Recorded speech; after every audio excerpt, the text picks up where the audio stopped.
The Orchard Keeper by Cormac McCarthy wasn't as much about the story for me as it was a healthy way to roll around with uncomfortable feelings. It was about how the literature made me feel. The whole time I'm thinking, do I even know how to read a book? And that's something that cuts deep to the core of me. An insecurity I've been battling my entire life.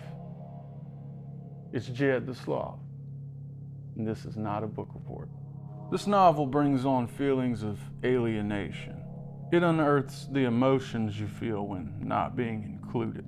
Never knowing if you're doing the right thing or not, but you're in too deep and you just continue on. Because maybe beyond the next page, things will begin to make sense. But by the end of the book, nothing makes sense and you're encased in an air of darkness. You just feel like something is missing. Like maybe you missed a bunch of pages or something. It wasn't until a month after I read it that I realized maybe this is the entire point.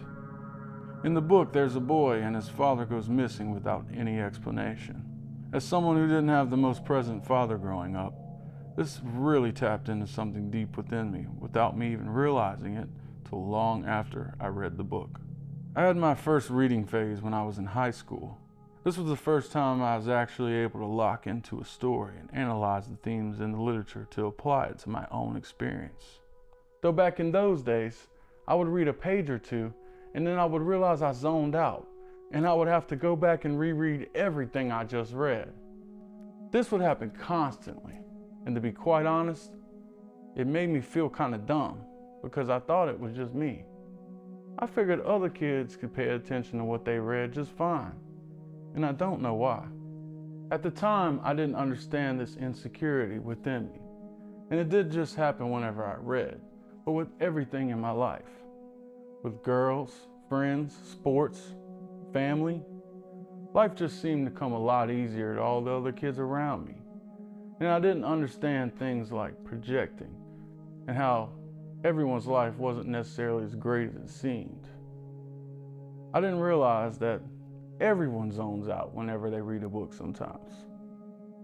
Focus takes work, and so does reading comprehension. Reading is an exercise for the brain. As a 35-year-old man, I read every day for that very reason. Zoning out while you read is completely normal. But as a 15-year-old, I didn't know that. It's obvious I was a very insecure kid. And although this wasn't super uncommon, why was I insecure? The Orchard Keeper makes me think about this, almost against my will. But this is a good thing. This is the way it's supposed to be. It's safe. It's just a book. It's a made-up story, architected by a writer who knows what he's doing. You aren't necessarily supposed to know what he's doing, and that creates a sense of vulnerability. It's not like a movie where there are visual tropes. At least there isn't for me. You see, right there is what I'm talking about. I'm telling you, a book is not like a movie, and then immediately questioning myself. You see, that's why I love reading. It forces me to question things, but most importantly, forces me to question myself.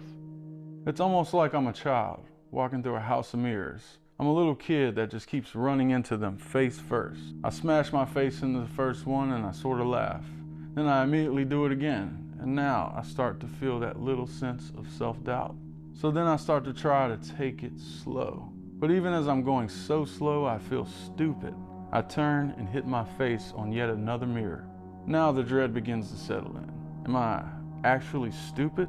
Am I incapable of exiting this thing? Will I be forced to look at my stupid self in these mirrors forever? No one taught me to walk in this house of mirrors. No, it's not my fault, but I should know how to do this. Am I obsolete? Am I broken?